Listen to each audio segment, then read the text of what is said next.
नमस्कार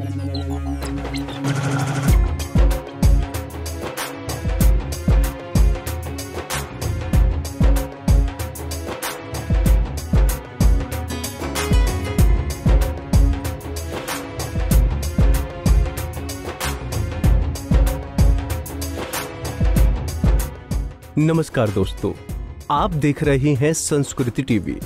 दोस्तों, जैसा कि हम सभी जानते हैं कि नवरात्रि प्रारंभ हो चुके हैं। इन 9 दिनों में भक्त माता रानी की विशेष पूजा अर्चना करते हैं और मनोवांछित फल प्राप्त करते हैं। लेकिन दोस्तों, इन दिनों भक्तों के मन में एक सवाल रहता है कि इन दिनों माता को किस चीज का भोग लगाना चाहिए। तो आज हम अपनी इस वीडियो में बताने जा रहे हैं कि माता के 9 दिनों में किस दिन किस देवी को किस चीज का भोग लगाना चाहिए। इसलिए इस वीडियो को अंत तक जरूर देखें। माँ शैलपुत्री। नवरात्रि के पहले दिन माँ शैलपुत्री की पूजा की जाती है। माँ शैलपुत्री को शुद्ध घी से बनी वस्तुओं से भोग लगाना चाहिए। इसके साथ ही उन्हें सफेद रंग के फूल और मिठाई भी अर्पित करनी चाहिए। माँ ब्रह्मचारिणी। ब्रह्मचारिणी की पूजा नवरात्रि के दूसरे दिन की जाती है। माता को शक्कर या चीनी से बना प्रसाद चढ़ाना चाहिए। इसके साथ पंचामृत अर्पित करने से माँ ब्रह्मचारिणी दीर्घायु का आशीर्वाद देती हैं। माँ चंद्रघंटा। नवरात्रि के तीसरे दिन माँ चंद्रघंटा की पूजा करने का विधान है। माँ चंद्रघंटा को दूध से बनी चीजों के भोग लगाने से शीघ्र प्रसन्न किया जा सकता है। माँ कुष्मांडा।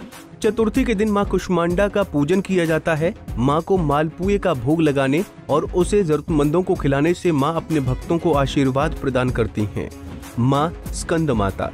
माँ दुर्गा का 5वां रूप स्कंद माता है। स्कंद माता को केले का भोग लगाना चाहिए।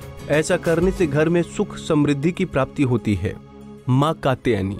नवरात्रि के छठे दिन माता कात्यायनी को शहद का भोग लगाना चाहिए। ऐसा करने से माता अपने भक्तों के सभी कष्ट हर लेती हैं। माँ कालरात्रि। सप्तमी के दिन माँ कालरात्रि का पूजन किया जाता है।